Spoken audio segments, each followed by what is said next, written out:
Okay, so we're going to make a video tutorial here on how to use the Photoshop program or how to start looking at it, using it. So what you can do is you can go to Information Technology, double click on it to open it up. At the bottom there'll be your Adobe Photoshop CC 2004. You can open up a copy of that. As the school, we also have Photoshop Elements. I prefer to use CC. I just been using it longer probably, and it has more options on the first page and the front page here. So instead of options that are hidden in the background, I prefer using this one.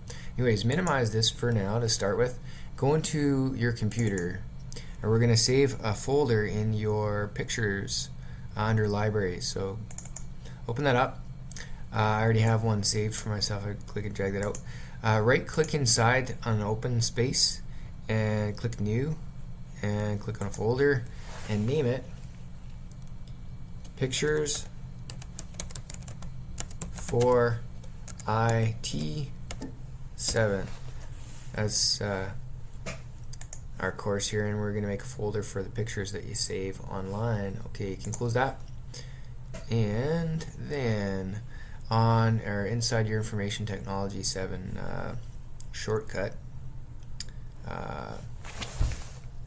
you're going to have a link, Merle's website, Pictures, Weebly shortcut. Where did I save it? Pictures of puppies, that's the one. So click on Pictures of Puppies, and then a website will come up with all sorts of different pictures of puppies. What you're going to do is you're going to scroll through and find some puppies that you like. I'm going to ask you guys to look for photos that has the puppy itself and a distinctly different color for the background. And once you found that, right click on it and then say Save Picture As, and then navigate to that Pictures folder.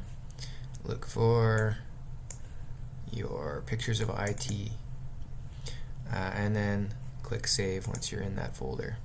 Find a couple more. Look for about 10 of them. Well, I'm only going to pick a couple here. I like that one.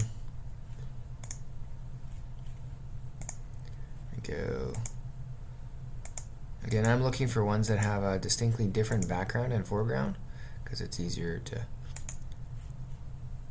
select all. As much as I love puppies of all kinds, I'm just looking for those kinds of pictures. There's a good one. And just get a bunch in there saved for yourself. You can look around and take some time with that. Okay, that'll be fine. Once you're done that, you can close that. And go back into your Photoshop program. Should be down on your icons down here.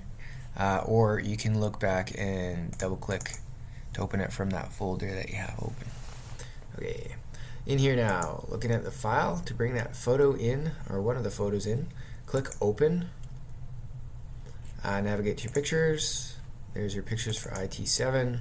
There's the pictures you got. I'm going to pick this one here. And I suggest you do the same thing just so that we're working on the same image and that we can talk about the same things. Okay, now first things first is we're going to take this image and we're going to duplicate it. You do that by going into Image, the top, drop down menu, press Duplicate. It asks you if you want to make or name it, and you just save it as a copy of the first one. It's no big deal. Now you can go back and forth. Notice they're identical pictures, so you don't see any changes when you switch from one to the other. Now in the first one and the second one doesn't matter. We're going to change some of the aspects about the picture. First thing, so you go to the image drop down this time, and if you click on adjustments, you can see that you can adjust a lot of different things like the contrast and brightness, or the levels, curves, exposure, and all these different things here that can be adjusted. So anyways, we're just looking at black and white to begin with, but eventually I want you to play around with one of the photos and see how kind of crazy you can make it by changing some of these things. Just see what they all do, as a matter of fact. Anyways, we're going to make this first one just black and white. Keep it simple. You notice that you can adjust some of the settings, like the amount of red that's in the photo. Even though it's black and white, you can still make those adjustments. But just leave the settings the way they are for now and press OK. So now we have a color copy and a black and white copy.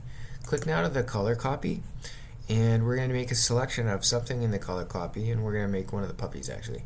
and we're going to use the magnetic lasso tool, which is the third one down from the top.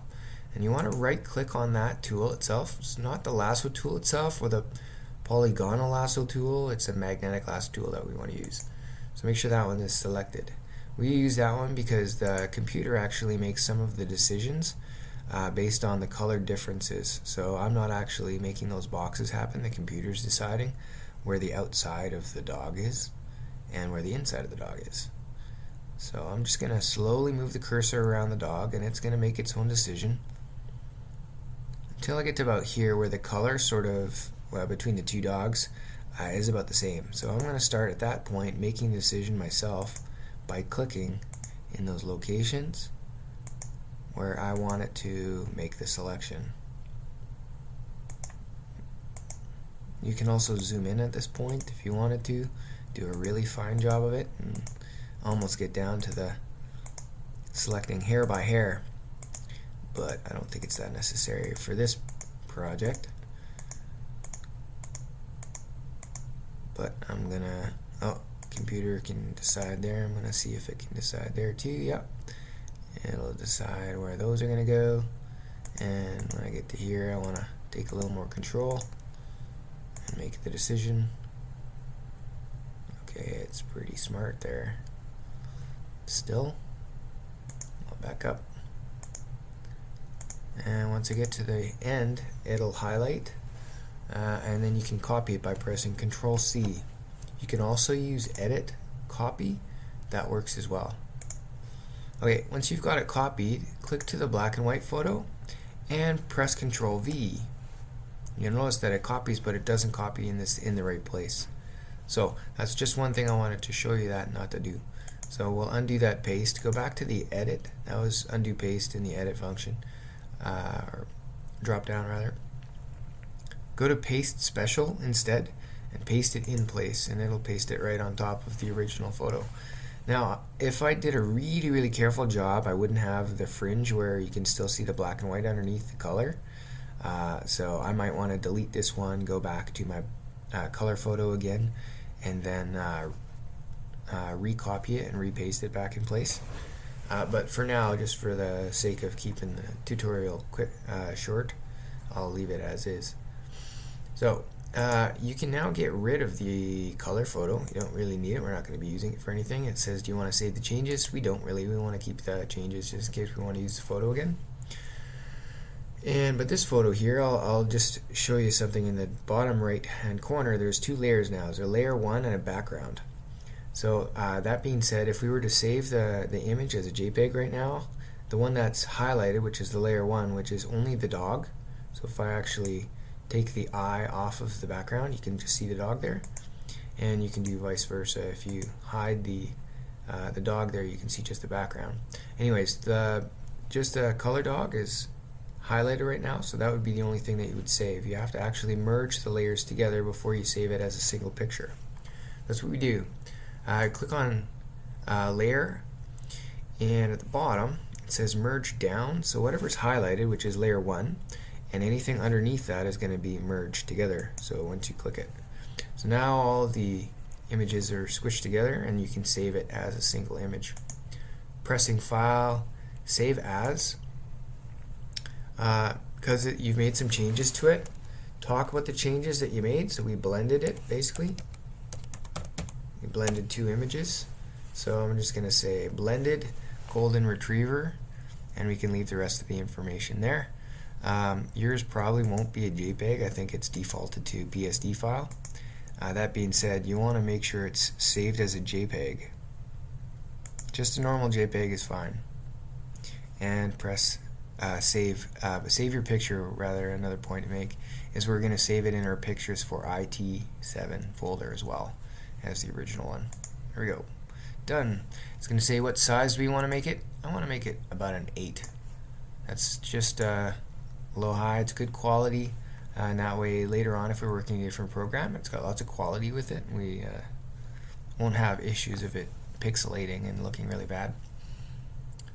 Okay, last thing to show you. If you get to the end of the class and you haven't finished your project yet, you wanted to save your Photoshop file, you click File, Save As, Now you go to your documents folder instead of your pictures, and instead of saving as a JPEG, you save it as a PSD file.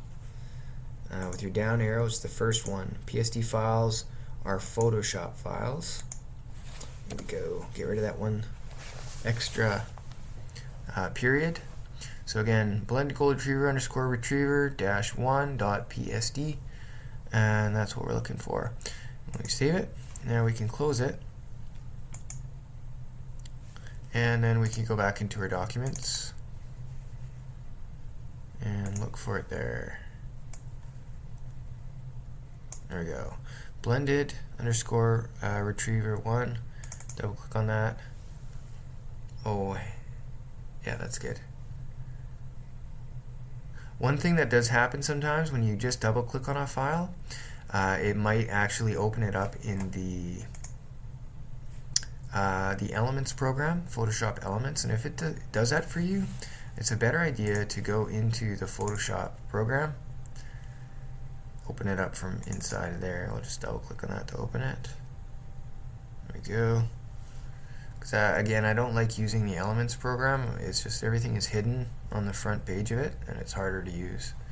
So now you can go into File, Open, go down to your documents. Yep.